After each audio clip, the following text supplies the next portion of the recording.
नमस्कार छात्रों। फिर से विनय बायो क्लासेस में आप लोगों सभी छात्रों का स्वागत है। तो मैंने जो डिस्कस किया था सुबह में किंगडम अलगाई के बारे में, कुछ मैंने बेसिक कॉन्सेप्ट बता दिया था। अलगाई कैसे होते हैं, क्या क्या पिगमेंटेशन होता है, कैसे रिप्रोडक्शन करते हैं, ठीक है। इसी को कंटिन्यू करते हुए हम इसको आगे बढ़ते हैं। बेसिकली मैंने अलगाई को बताया था, अलगाई के बारे में। अलगी जो होते हैं ऑटोट्रॉपिक होते हैं, ठीक है, फ्री फ्लोट करते हैं, एक्वेटिक नेचर के होते हैं, मोस्टली सी में भी ज़्यादा मिलते हैं, सी एरियन में। इनको फोटोसिंथेसिस के लिए थैलाकोइड्स, क्लोरोप्लास्ट काफ़ी डेवलप होता है, जिसकी वजह से अपना फिनोमेना को पूरा करते हैं। कार्बोहाइड्रेट सिंथेसिस जिसको बोलते हैं, पूरा करते हैं।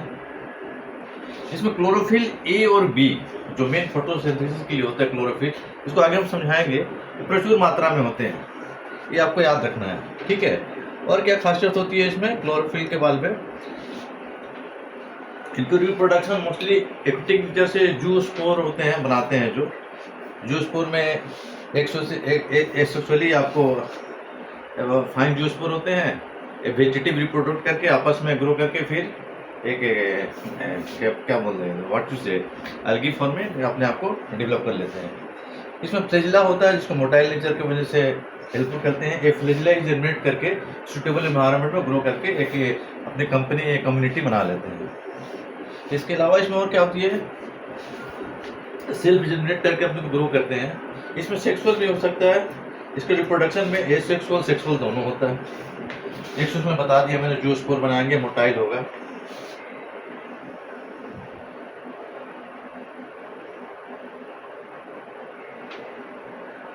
ये सेक्सुअल, ठीक है,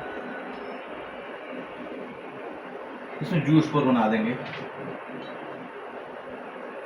मोटाइल नेचर का होगा, सूटेबल एनवायरनमेंट में ग्रो करके जनरेट कर जाएगा। क्लियर हो गया, जनरेशन करके अपने बना देंगे। सेक्सुअल में क्या होगा,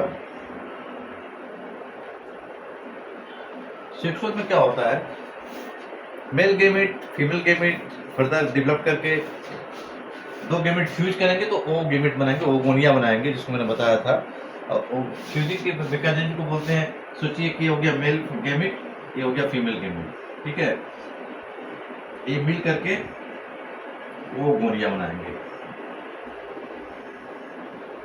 ओगोनिया सेम साइज के होंगे, सेम बिहेवियर के होंगे, खाली आप आपस में आइडेंटिफाई करेंगे, मेल और फीमेल फ्यूज करके ओगोनिया बनाएंगे, सेक्सुअल रिप्रोडक्शन करके फिर जनरेट कर जाएंगे फ्लैजिलाइट फॉर्म में, ठीक है। इसमें कुछ क्या होते हैं, यदि मेल गेमेट मोटाइल भी हो सकता है, कभी कभी फीमेल गेमेट नॉन मोटाइल भी हो सकता है।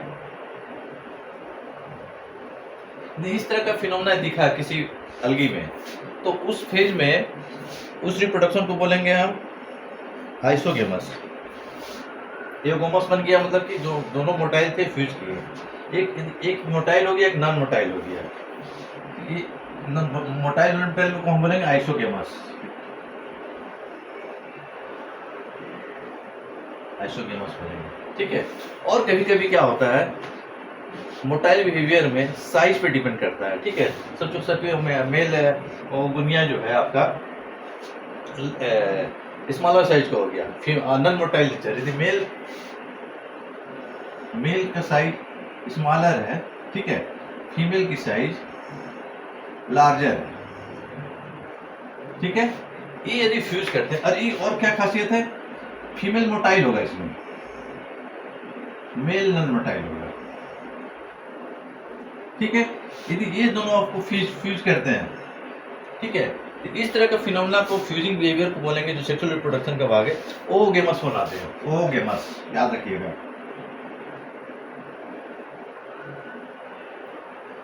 इसके एग्जांपल बहुत कॉमन है, जो देखते हैं हम, मोस्टली मिलता है वॉलबॉक्स फाइकस में मिलता है, फंगस है, एग्जांपल है वॉलबॉक्स,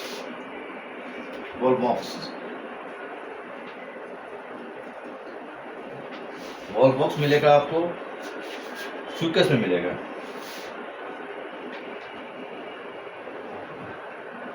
वॉलबॉक्स फ्यूकस से कांटे अलगी है, सी अलगी है, कॉलोनी में रहते हैं, सोशल वीवर बनाते हैं। ये एक स्पेरिकल बॉल शेप में बनाएंगे, ठीक है। इसमें ढेर सारे कॉलोनीज बने रहेंगे, अपने आप को आइसोलेटेड करके रखेंगे, इस आधार पर डेवलप करते हैं। अब हम आ जाते हैं कॉलोनी बनने के बाद में इनका जो नोमेनक्लेचर होता है ना अलगी का, ये भी एक जानकारी रखनी चाहिए आपको। जितने भी अलगी है इनका नोमेनक्लेचर इनका पिगमेंट के आधार पे होता है, किस तरह का पिगमेंट नेचर से बनाते हैं, इनका बिहेवियर कैसा है, मॉर्फोलॉजी कैसा है, उस आधार पे इनका क्लासिफिकेशन के बारे में फर्दर स्टडी करेंगे। ठीक है, आप एक और जानकारी जान जाइए, ग्लोब में पूरी अर्थ में जितने भी अलगीज हैं 90% फोटोसिंथेसिस सी के द्वारा होता है, सी में सबसे ज़्यादा मिलते हैं, फ्लोटिंग नेचर के होते हैं। कार्बोहाइड्रेट मेटामेलिज जिसको बोलते हैं कार्बन डाइऑक्साइड फिक्सेशन 90%, 90 के आप सोचिए 99% में बोल सकते हैं, 99% CO2 फिक्सेशन अलगी के द्वारा होता है ग्लोब में, याद रखिएगा 99% CO2 फिक्सेशन कार्बोहाइड्रेट बायोसिंथेसिस इसको बोलते हैं, क्लोरोप्लास्ट के द्वारा अपने आप को फोटोसिंथेसिस मैकेनिज्म को पूरा करते हैं, बेसिकली इसी के द्वारा होता है। ठीक है, और इसमें खासियत क्या होती है, इसकी जो फूड साइकिल होती है एक्विटिक नेचर की होती है।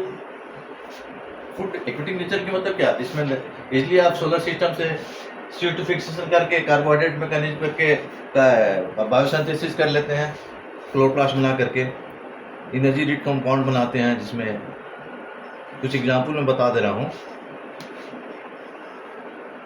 पोरफायरियम है, लेमिनेरिया है, स्टोरगैसम है। पोरफायरियम, लेमिनेरिया, स्टोरगैसम,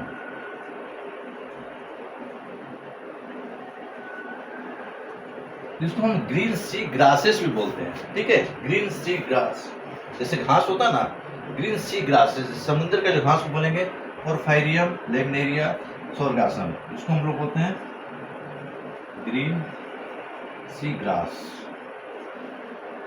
ठीक है, लार्ज CO2 प्रोड्यूस करते हैं, इसका इकोनॉमिकल वैल्यू भी है हमारे डेली लाइफ में। ठीक है, ज़्यादातर एक एग्लिंग ऐसे अबाउट 20% अलगी का नेचर किसी से हमको आइसोलेट होता है। क्लियर, और इसमें एक खासियत होती है कि एल्जीन मिलता है, बहुत इसका मेडिकल एल्जीन बोलते हैं, उसको मैं समझाने का प्रयास कर रहा हूँ। एल्जीन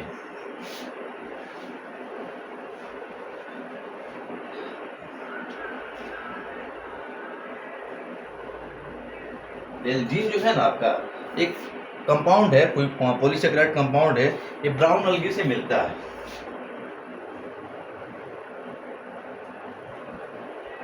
ठीक है, याद रखिएगा। इसी जैसा एक और आता है, कैराग्रीन आता है, ये वर्ड आता है ये कैराग्रीन।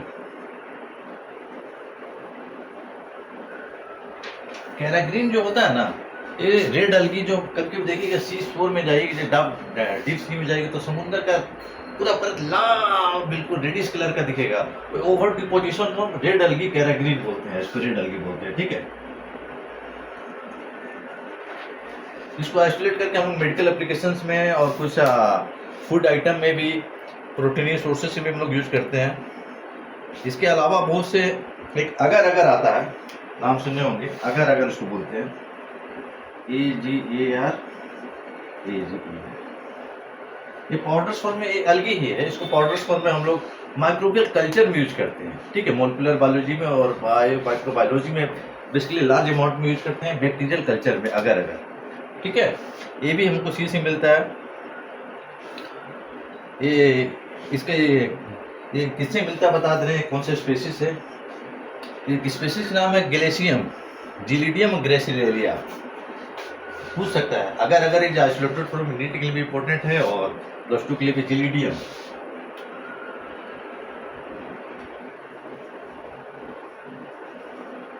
और ग्रेसिलेरिया, याद रखिएगा, ग्रेसिलेरिया। ठीक है,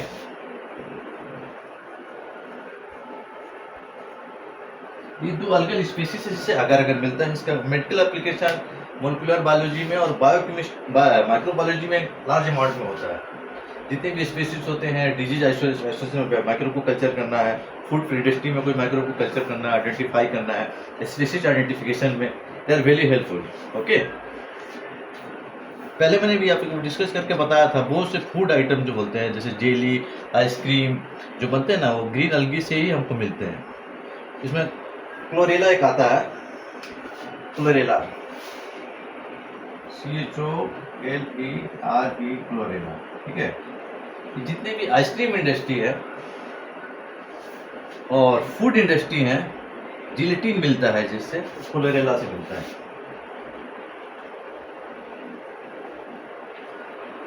लोग अगरबत्ती यूज करते हैं, इंसेंट स्टिक, इसमें भी सी अर्गिन, क्लोरेला और ग्रीन अलगी का इंपॉर्टेंट रोल रहता है, ठीक है। ये जो होते हैं ना chlorella, richest source of protein है,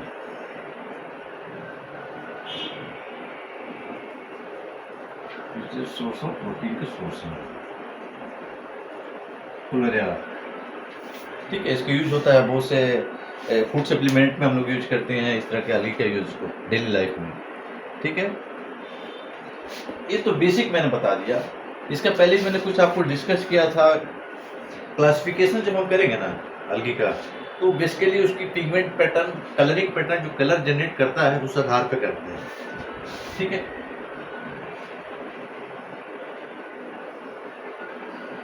only basic of the feeding habit और कलरिंग पैटर्न पे मोस्टली इसका क्लासिफिकेशन अलगी का जो किया गया 3 टाइप में किया गया, 3 प्रकार के होते हैं, ठीक है। क्लोरोफाइसी, फिकोफाइसी और रेडोफाइसी, 3 क्लासेस है, ठीक है। क्लोरोफाइसिस, ये से लो क्लोरो, PHYC, क्लोरोफाइसी। दूसरा हो गया रेडोफाइसी, सॉरी फिकोफाइसी, PHAE, फिको, PHYCA। अब नंबर 3 हो गया रेडोफाइसी, RHE, रेडो, PHYCA। क्लोरोफाइसी, फिकोफाइसी, रेडोफाइसी। इसमें खासियत क्या है, पिगमेंटेशन की वजह से इसका क्लासिफिकेशन हुआ है। क्लोरोफाइसी में ग्रीन पिगमेंट बनाएंगे, इसलिए इसका नाम क्लोरोफाइसिस, याद रखिए ग्रीन पिगमेंट बना रहा है। रेडोफाइसी में क्या होगा, इसका जो पिगमेंट होगा मोस्टली वो ब्राउन में होगा, ब्राउन, इसको ग्रीन अलगी भी बोल सकते हैं, ग्रीन अलगी बोल सकते हैं। रेडोफाइसी में पिगमेंट ब्राउन बनाएगा, ठीक है। फिकोफाइसी में, सॉरी, रेडोफाइसी में रेड बनाएगा। क्लोरोफाइसी, फिकोफाइसी, रेडोफाइसी। इसको फर्दर बना करके इसकी क्या क्या विशेषताएं हैं, क्या क्या इसका एप्लीकेशंस है, क्या क्या फीडिंग हैबिट है, इसको हम नेक्स्ट क्लास में आपको बताएंगे। थोड़ा सा हम लाइट से आपको बता दे रहे हैं कि मॉर्फोलॉजी कैसा, तो जो कॉलोनी में अलगी से ग्रो करते हैं, एक्विटिंग नेचर के होते हैं, ठीक है, उसमें क्या क्या फिनोमेना होता है जिसकी वजह से they can survive, they can make a society, थोड़ा सा जान लीजिए। जनरली ग्रीन अलगी का मैंने बताया था ना, ग्रीन अलगी में नोस्टा, बॉल बॉक्स, फीकस ऐसा बताया था ना, स्पेरिकल फॉर्म में रहेंगे, स्पेरिकल फॉर्म में बनाएंगे, कॉलोनी बना करके रखते हैं, ठीक है। ढेर सारा कॉलोनी बना जाएगा,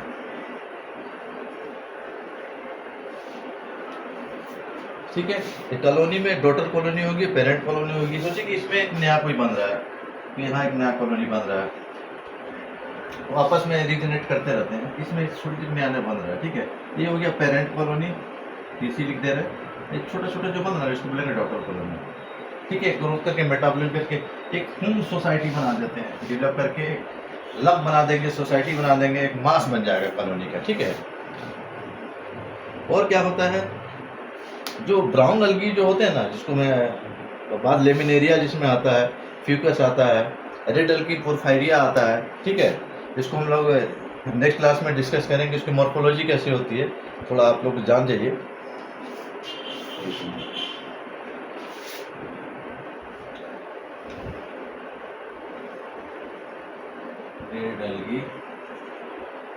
रेड अलगी में आते हैं, आपको बता दे रहे हैं, पोर्फायरिया और फाइलोफोनिया आता है। पोर्फायरिया